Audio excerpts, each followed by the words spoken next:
Well, first, before I start, Oscar, congrats on a big win. That was pretty awesome. Thank you very much. In return, happy birthday. Thank you. Big win for yourself. Thank What a you. way to spend it. Yeah. Talk to me now. You've had a few minutes to sort of digest the victory and everything. Give us your thoughts on your performance, getting the win on your birthday, and how it feels to come to Vegas and walk out with the dub. Man, it feels good. First and foremost, Max Griffin's a total stud. Very wary of the right hand, trying to draw it out early. So maybe I looked a little bit tentative. Kind of got a little slippery in there, but most of my fights are kind of messy anyways. So, I think the mess kind of benefits me sometimes. So, but it just felt good to go out there, get the submission win. I don't know if I'm the first to ever do that to Max Griffin or not. Someone said it was. I'm not sure, but it just felt good to go out and get the submission. I got my black belt last night at my weigh-in dinner. Hey, what a week for you, huh? Yeah, so like no added pressure to I didn't add any pressure because of that, but it definitely felt really good to go out there on the back end of that moment. It's been a very special 24 hours for me, man. I mean, I'm not going to lie.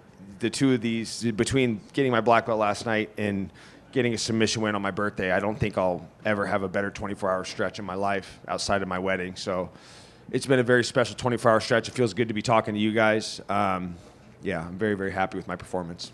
It looked like the talk on the finish was pretty brutal, man. It looked like you had him really grimacing. Did you know once he was in that, he's not getting out of here? Dude, I think that my strength is very underrated. I think when you look at my frame, I just kind of look like a gangly spaghetti yeti, you know? So, I just know if I get a bite on the neck and I get my hands locked, like, you're going to be in deep trouble. And I can feel him trying to, like, belly out and get the angle. So I switched and went palm to palm, had the body trying to put the arch on it and ice the cake. So I just saw that I tied Kenny Florian for 7 rear naked choke finishes.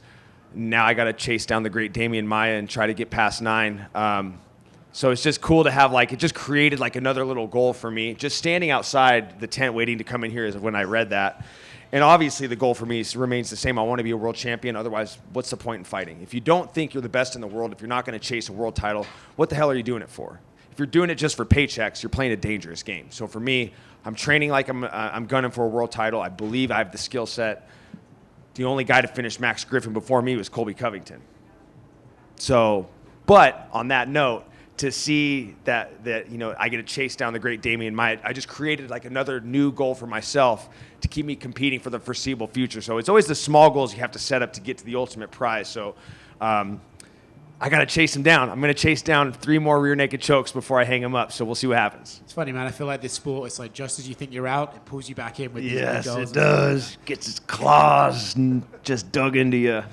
I think I heard in the corner you were told for once, patience. Is that right? Was that the feedback you were getting in between rounds? Absolutely. Dude, my coach, I've been with him. It's a rarity in this sport for you to start and I mean, I'm not finished yet, obviously, but I've been doing this.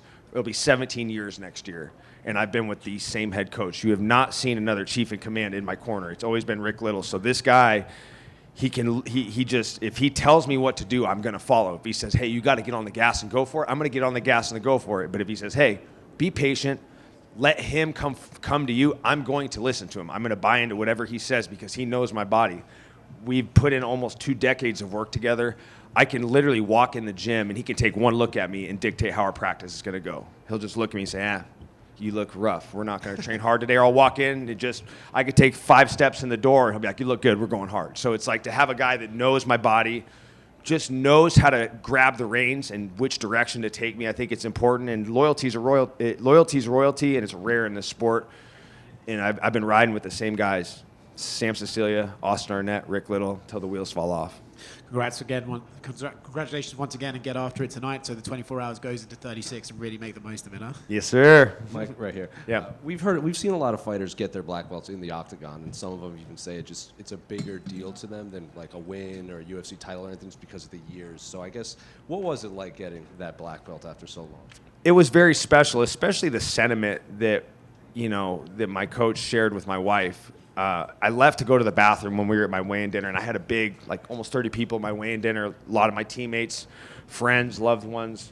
And he told my wife, I'm going to give Mike his black belt when he comes back, and I want to make sure to do it, not after the fight. I want to do it before because that's not what this is about. And every, to each their own. I'm not saying there's a right or a wrong way to go about it, but my jiu-jitsu coach, James Weed, wanted to make it a point that I'm not giving you your black belt based on your performance in a fight. I'm giving you your black belt because you earned it. So it was a very emotional moment for me. It's very special, especially for me, just in the moments that I got it.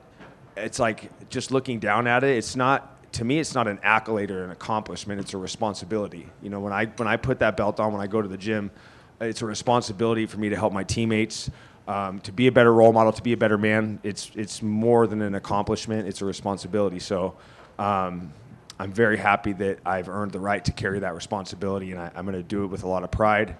And maybe someday I can do what he did and give a black belt to someone else. But it's been a very, very special 24 hours for me. I mean, oh, sorry guys. It's been a very special 24 hours for me. I don't think it'll ever get any better than this. I mean, even if the day comes I win a world championship, it's like, dude, I just got a submission win on my birthday. I got my black belt the day before. Like, all I need is a beer, and that'll really ice the cake. And in terms of your own career, is Seattle still the plan? I think when they announced that, you were kind of the no-brainer to at least be on the card and maybe even headline it. I mean, I asked Sean if they had a main event. I saw him backstage when I was walking back. He said he saved a spot for me, kind of, put the ball in my court.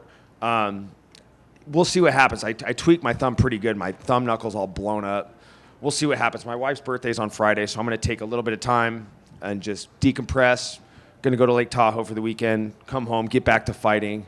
We'll see what happens. It's just I put that responsibility on my team to kind of make those decisions. If they think it's good for me to do it, I'm going to do it.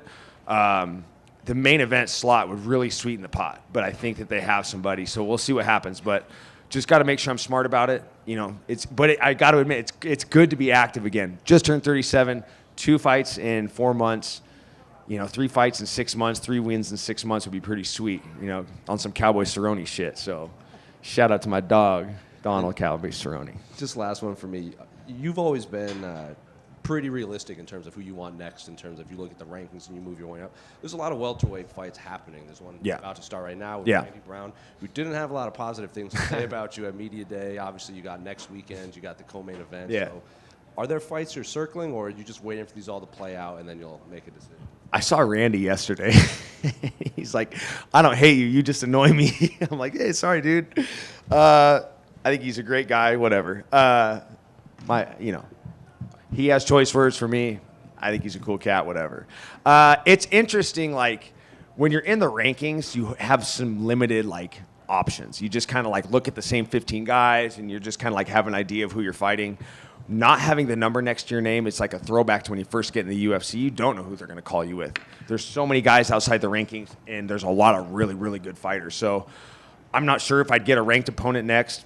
It's just I'm kind of in this situation where, when you're ranked, it's better to call your shot. You get the mic. You call for a ranked opponent that makes sense. You're doing Sean Shelby's job. You're doing Joe Silva's job. They've always said, hey, you make our job easier if you call somebody out. That's why, you look at guys like Peyton Talbot. That's why I'm like, hey, when you get the microphone, you got to call someone out. If it makes sense, you're just doing their job, and they'll give you the fight. So, but now that it's I'm unranked, it's just kind of fun to just kind of sit back and just kind of, see who they give you. But I'm not going to be one of those guys when they're like, who do you want to fight next? I'll just wait for Sean Shelby to call me. If you put me on the spot when I'm in the octagon and ask me who I want to fight next, there's going to be a name that comes out of my mouth. It's just Joe Rogan just asked about Seattle and not an opponent, so nothing came out of my mouth that night. Didn't Kevin Holland also say he thought you were annoying at one point too? So what is it with? Everybody thinks I'm annoying. My sisters think I'm annoying. Some of my friends think I'm annoying. Potential opponents, past opponents think I'm annoying. I don't give a shit. I think being annoying got me my broadcasting job. Just having a mouth and talking a lot kind of, being a nuisance can kind of pay off sometimes. Mike, just one right here. Yeah. You seem super pumped during that Bruce Buffer announcement. Can you just take us through what's going through your head? What kind of emotions are going through your mind in that moment? Yeah, just as you get more comfortable inside the octagon, I felt like when I first got into the UFC, I'm just kind of harnessing my energy that I want to tap into, and Bruce is doing the introduction. But part of I'm a big firm believer in manifestation, and I'm sure almost every up and coming fighter, part of their manifestation is having Bruce Buffer say your name in the octagon. And as I've gotten more comfortable in there, I love tapping into that energy, man. And Bruce and I got a special thing going, and it's just like it's like my final send off when I get to just me and Bruce just having our moment in there, and I just love it, man. I know the fans love it. I know I love it, and it's fun, man. I'm a very intense competitor. Like I'm a competitor first, not really a fighter. I just love to compete, and it's that competitive side of me that wants to tap into that energy when Bruce Buffer's saying my name. So it's another special moment with me and the Buff. I love that dude. Mike, your teammate Brady Heastand, he's young and so successful already. When he had that big injury a couple months ago, what type of advice did you give him, and how is he doing? Told him to don't fucking push it, little shit. We were just at the gym the other day, and he was trying to drill some guillotine stuff, and I'm like, get the hell off the mats. What the fuck are you doing? And he's like, well, I'm not using my knee. I'm using my arms. I'm like, I don't give a crap. Get over there. Love the kid, man. And that's another thing, too. It's funny you bring that up. In this late stage of my career, fighting's a very, very selfish sport. You have to make a lot of very selfish decisions in your life, with your family, with just so many different things. And having guys like Brady underneath me and Ashton Charlton and like these young up-and-comers, they give me a reason to continue to keep pushing myself in the sport and continue to pave a trail. Obviously I'm doing a lot of this for myself, but they give me a lot of motivation to keep going because I want to blaze a trail for them. So when my time comes and goes, I can step aside and they can walk my line and hopefully have more success than I've had. So guys like Brady give me a lot of motivation to push myself to just kind of be a better man, be a better role model. And when my time comes, I hope that I've blazed a trail that they can continue to walk and have more success than I had. I get a lot of joy and fulfillment from that. So as I've matured and found bigger purposes in my career and why I do this, a lot of it revolves around these young guys. Mike, Super Lutas Brasil. Brasil. First of all, congratulations on winning and your birthday. Yeah. Yes. With this victory, what do you think about the fight against the Brazilian fighter Gilbert Burns? Thank you. Who? Gilbert Burns. Gilbert and I have always kind of when we were both at lightweight, we kind of wouldn't really chirp at each other, but we always kind of see each other, and it's an interesting matchup. He's a phenomenal grappler. I don't know how in the hell I would ever choke the guy. He's got no neck, respectfully. I mean, the guy's a tank, multiple-time world champion, total stud, big power on the feet, super tough fight. If that was a fight that was presented to me, it would have to be in a main event spot. That's a fight that would have to be a showcase marquee fight. I'm not gonna fight Gilbert Burns buried on the prelims if that was to ever happen. That would have to be in a main event spot. But he's an animal. We'll see him in the corner with Vicente Luque, one of my previous opponents tonight, and I'm always pulling for both of those guys. I think Gilbert Burns and Vicente are two complete studs. Hey, Mike, right here. Yep. I know your end goal as a broadcaster has kind of always been to, step into that color commentary role. Is there any indication, from your bosses over at ESPN and the UFC that opportunity could come as soon as next year, or at this point are you still just kind of working towards that? I'm just working towards it, man. It's really fun kind of getting to do everything. Obviously, commentary is the end goal. I can say very confidently that I'm going to get there someday. It's just a matter of time. So just every time I get a chance to get on the sticks, whether I'm, calling fights for, a regional promotion or if I'm working the desk for ESPN, just always performing my best, trying to improve with my studying, with my etiquette, with my delivery, and how I talk about these fights. It's a lot of fun being a part of the narration of these events. And I get a lot of joy from it. I'm very blessed that my life revolves around this sport. I wouldn't have it any other way. And it's to me, I just think it's a matter of time. So I don't push it too hard. I know my time will come, but just for now, it's just fun balancing being a fighter, being an analyst, getting to commentate. I'm hoping that I get an opportunity this summer on Contender Series. I think it's fitting too. I think that that's kind of the theme for Contender Series is the up and coming fighters, the guys that are trying to break into the big show. And I think it'd be fitting to give guys like myself and Alan Jouban an opportunity to do some color commentary on Dana White Contender Series. But I can see why they put guys like Daniel Cormier and Michael Bisping in those spots because they're the best. And it's nice being surrounded by guys like that I can get a lot of pointers from, get a lot of direction. It's just a matter of time. So patience will pay off, and at some point in time, you will see me in a suit and tie, standing next to Joe Rogan or Paul Felder or any of those guys getting to do color commentary. And I can't wait. Is it at all tough to balance the two, fighting and being a broadcaster? It's pretty easy because this is my life. Like, I don't have kids. I don't have anything like that. You know, my life is just combat sports. And my wife is on board with it. She's all about combat sports as well. She goes to a lot of these events with me.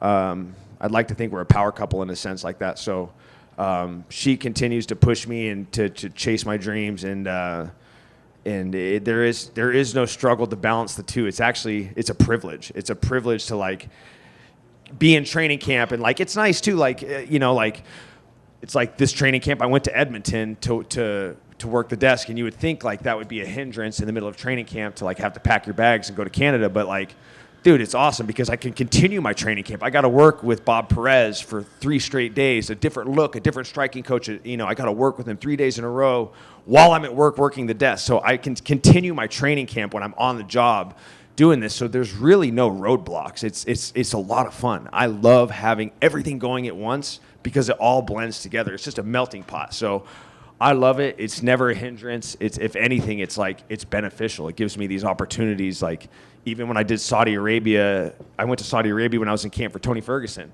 Got some different looks out there as well from people I've never trained with before. So it all blends together very well, and it's a huge blessing. It's like, sometimes I wonder how the hell I got into that position as an analyst. But, man, I'm very appreciative of it. I never take it for granted, and I'm always very thankful for every opportunity I get to get on the other side of the camera and help narrate these fights.